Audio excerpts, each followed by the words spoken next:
तो लेवल है वो तो टफ नहीं, लेकिन क्वेश्चन बहुत लेंदी हैं। 1 मिनट में एक क्वेश्चन करना पॉसिबल ही नहीं है। आपको 5-6 प्रश्न एक ही प्रश्न में दिए गए हैं, तो 3 से 4 मिनट लगेगा। बहुत जिद करने पर बच्चों ने, ये बच्ची खुद गई हुई थी और एक और लड़का अंदर गया हुआ था। नमस्कार दोस्तों, तो मुद्दा तो आपको पता ही होगा। छत्तीसगढ़ में 1 फरवरी को टेट का एग्जाम हुआ था, जिसका क्वेश्चन बताया जा रहा है बहुत ही ज़्यादा डिफिकल्ट था, बहुत ही ज़्यादा लेंदी था। 150 क्वेश्चन थे, जिसको 2.5 घंटे में बनाना लगभग नामुमकिन सा लग रहा था। सब समस्याओं को लेकर के कुछ स्टूडेंट और कुछ टीचर जो है व्यापम के पास पहुंचे थे, लेकिन दुर्भाग्य देखिए कि व्यापम के जो अधिकारी वहाँ बैठे थे, उन्होंने टीचरों से मिलने से ही मना कर दिया। मेरे ख्याल से उड़ान IAS के जो टीचर्स थे वही वहाँ गए थे, जो स्टूडेंट के हित में खड़े थे। काफ़ी देर वहाँ वेट करने के बाद वहाँ के जो अधिकारी थे कुछ स्टूडेंट से मिलने के लिए राजी हुए। तो स्टूडेंट ने अपनी समस्याएं बताई, क्वेश्चन पेपर दिखाया, तो उन्होंने सिर्फ इतना ही कहा कि हमारा काम तो सिर्फ क्वेश्चन पेपर बनाना है, हमें जो आदेश मिला था हमने वही किया। क्या क्या बात हुई, चलिए इस वीडियो में पूरा देखते हैं। हम लोग आज व्यापम कार्यालय आए हुए थे। पीछे आप देख सकते हैं बहुत सारे बच्चे भी हैं। टेट परीक्षा के मुद्दे को लेकर के हम बात करने गए थे। तो शुरुआत में तो मैं खुद बात करने गया था।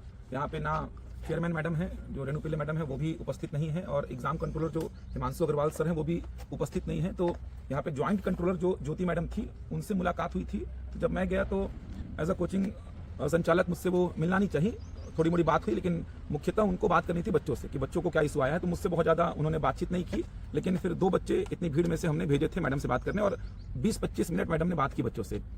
उनका यही कहना है, उनका सबसे पहले तो तर्क ये था कि IIT JEE का जो एग्जाम होता है वहां पर आपने लेवल देखा कितना टफ था, नीट का एग्जाम होता है वहां पर आपने लेवल देखा था कितना टफ था, तो इसमें भी टफ अगर आ रहा है तो आप लोग को क्या इशू हो रहा है। तो पहली बात तो मैडम नीट JEE और IIT का जो पेपर होता है उससे कंपैरिजन कर रही है टेट के पेपर को। सबसे पहली बात तो यही गलत है कि आप नीट और JEE के पेपर से टेट के पेपर को कंपैरिजन कर रहे हैं। दूसरी बात, फिर जब बच्चों ने जिद करके पेपर दिखाया उनको कि पेपर में आप देख सकते हैं कि क्वेश्चन का जो लेवल है वो तो टफ नहीं, लेकिन क्वेश्चन बहुत लेंदी है। 1 मिनट में एक क्वेश्चन करना पॉसिबल ही नहीं है। आपको 5-6 प्रश्न एक ही प्रश्न में दिए गए हैं, तो 3 से 4 मिनट लगेगा। बहुत जिद करने पर बच्चों ने, ये बच्ची खुद गई हुई थी और एक और लड़का अंदर गया हुआ था।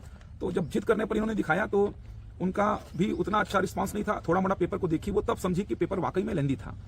तो पेपर लेंदी था उन्होंने समझा, लेकिन उन्होंने ये कहा कि SCERT से ये निर्देश आया है, SCERT से हमको ये निर्देश आया है कि पेपर ऐसा ही बनाना है।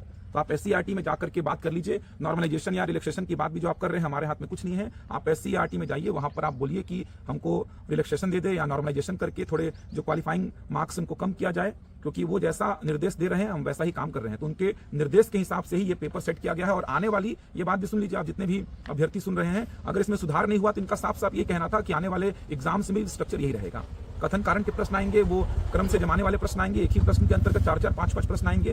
तो अगर इसमें आप लोग अब कदम नहीं उठाएंगे, मैं आप लोगों से पर्सनली बोल रहा हूं कि अगर आप लोग इसमें अब साथ नहीं देंगे, आज फिर भी बहुत सारे बच्चे थे, मैंने तो बहुत ज्यादा किसी को बोला नहीं था आने के लिए, फिर भी बच्चे ये अपने से आए हैं। मैंने बस क्लास में जनरली बच्चों को बोला था कि आप आइए। तो जितने भी अवेलेबल थे आज वो आए हैं, और रायपुर से नया रायपुर दूर है, लेकिन इतना भी दूर नहीं कि आपको अपने कैरियर के लिए आने में यहाँ पर चिंता करने पड़े।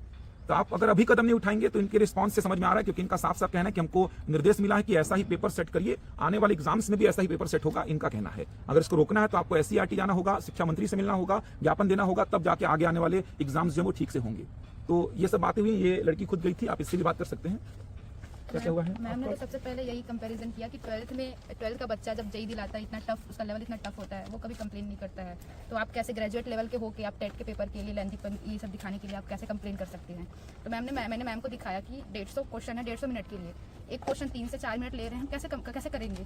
तब मैम ने बोला कि हमारे अधिकार क्षेत्र में तो नहीं है, SCERT से हमको निर्देश मिलते हैं कि एग्जाम कैसे करना है, एग्जाम का पैटर्न कैसे होगा, एग्जाम का टफनेस कैसा डिसाइड SCERT करिए। हम तो उसका सबको कहना मान रहे हैं, उनका जो रूल्स रेगुलेशन है हमको मानना पड़ रहा है। उनके हिसाब से मतलब आगे आने वाले पेपर में टफ होंगे। हाँ, अगर उनका निर्देश ऐसा रहा, ये बोल रही थी तो ग्रेजुएट लेवल का है, तो ग्रेजुएट लेवल का ही आया है, तो आप सॉल्व कीजिए।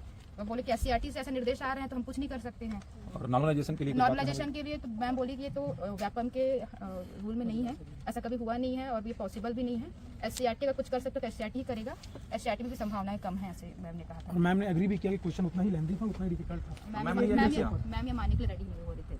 मैम ने पेपर बहुत मुश्किल से दिखा है। मैम पहले तो क्वेश्चन पेपर देख ही नहीं रहे थे, उनको हमने बहुत जिद करके दिखाया कि आप देखिए मैम कि मैथ के क्वेश्चन देखिए। मैम को बताया कि कुछ वो बस बोले कि ठीक है आप आगे जाके बात कीजिए, व्यापम कुछ नहीं कर पाएगा। मैम ने तो क्वेश्चन आंसर देखने से उतना इंटरेस्टेड नहीं थी। फिर तो ये समझ में आ रहा है कि अगर अभी आप लोग एक बड़ी संख्या में जुड़ करके इस मुद्दे को नहीं उठाएंगे तो आगे आने वाले व्यापम के एग्जाम्स भी ऐसे ही होने वाले हैं। या तो आप अपनी तैयारी को एक अलग दिशा दीजिए। अब तैयारी को अलग दिशा देने की यहाँ पर बात ही नहीं है, क्योंकि संभव ही नहीं हो पा रहा है। आप ऐसे प्रश्न आएंगे तो यहाँ पर तैयारी को अलग दिशा देने की बात नहीं है। यहाँ पर बात ये हो गई कि जो बच्चा बचपन से बहुत वीक है, जो स्कूली शिक्षा बहुत अच्छी तरीके से ग्रहण नहीं कर पाया, वो कितना कर पाएगा इसमें। वो अपने आप को इतना अलग तो नहीं कर सकता कि 1 मिनट में 5-5 प्रश्न बना पाए, वो स्कोर ही नहीं कर पाएगा। वो समस्या ये बनी रहेगी। तो इस समस्या के निदान के लिए हम तो सोच रहे हैं कि हम आगे भी SCERT जाते हैं। एक बार मैडम ने कहा है कि SCERT जाइए, वहाँ से जो भी संभावना है वहाँ से निर्देश आ रहे हैं तो हम ऐसा पेपर बना रहे हैं, इनका कहना है। और आने वाले एग्जाम्स में भी वहाँ से अगर निर्देश आते हैं तो हम ऐसा ही पेपर बनाएंगे।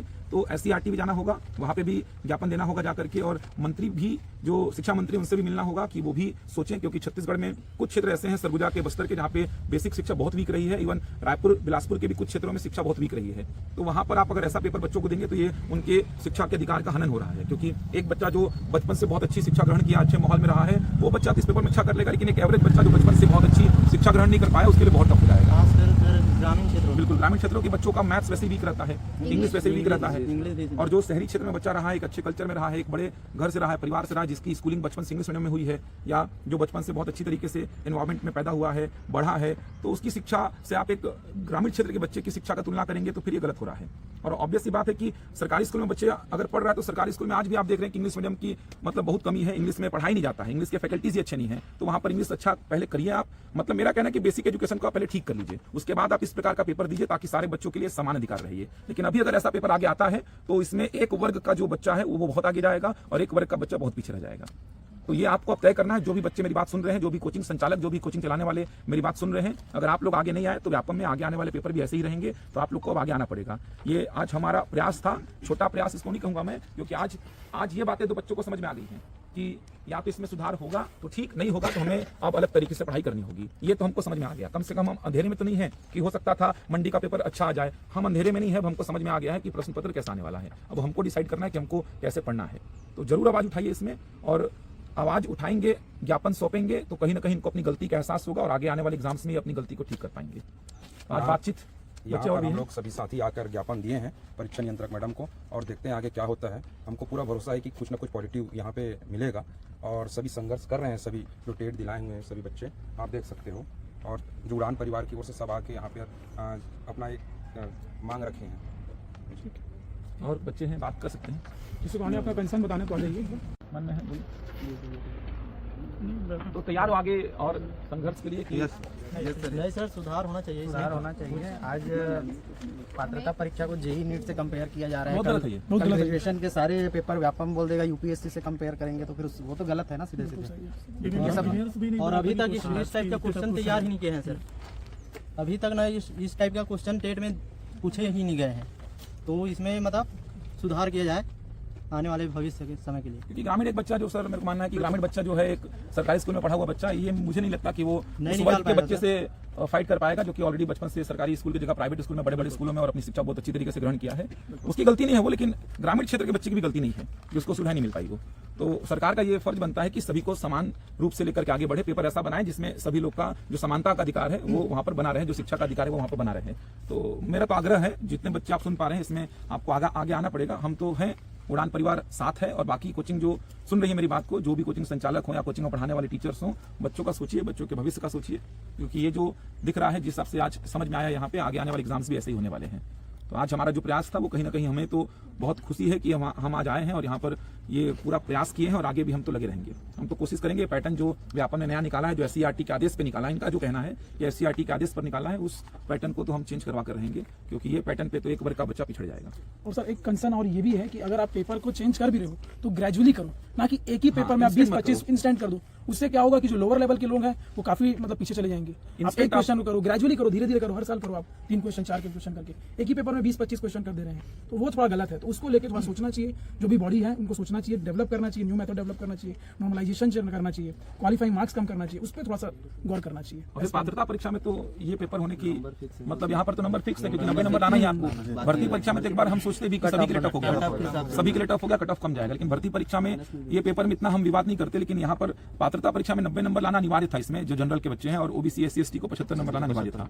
तो संभव नहीं दिख रहा है, क्योंकि आप 1 घंटे में 20 प्रश्न 25 प्रश्न भी करते हैं तो 2.5 घंटे में आपके 70-75 प्रश्न हो पाएंगे। तो जनरल का जो बत्ता एकदम बाहर हो जाएगा इसमें। और ओबीसी SC ST के बच्चे भी इसमें, बहुत सारे बच्चे जिनसे मैं बात किया हूँ, अधिकतर बच्चों का पेपर ये सॉल्व नहीं हुआ और नहीं होगा सॉल्व। ये कुछ गिने चुने बच्चों का पेपर सॉल्व हुआ है, बाकी मुझे लगता है 3.5 लाख बच्चों में 5,000-10,000 बच्चे ही क्वालिफाई कर पाएंगे, बस उससे ज़्यादा नहीं हो पाएगा उससे ज़्यादा क्वालिफाई नहीं कर पाएंगे। बाहर हो जाएंगे सर। 2-3% रिजल्ट रहेगा, फिर 3% रिजल्ट रहेगा।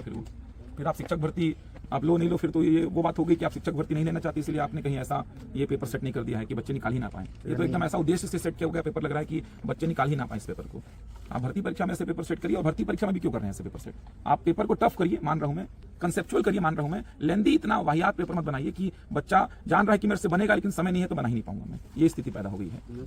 तो आगे की जो प्लानिंग है जैसी भी है वो देखेंगे, हम बात करेंगे, बच्चों से भी बात करेंगे, और हम आकर के यूट्यूब पर भी लाइव चर्चा करेंगे कि आगे क्या कर सकते हैं। कोचिंग जो दूसरे संचालक है, कोचिंग संचालक, उनसे भी मैं बात करने का कोशिश करूंगा कि एक प्लानिंग की जाए और एक चरणबद्ध तरीके से आगे बढ़ा जाए, जिससे कि ये जो इनको आदेश निर्देश मिला है इसी तरह से पेपर आगे बनाने का, उस पर थोड़ा काम किया जा सके।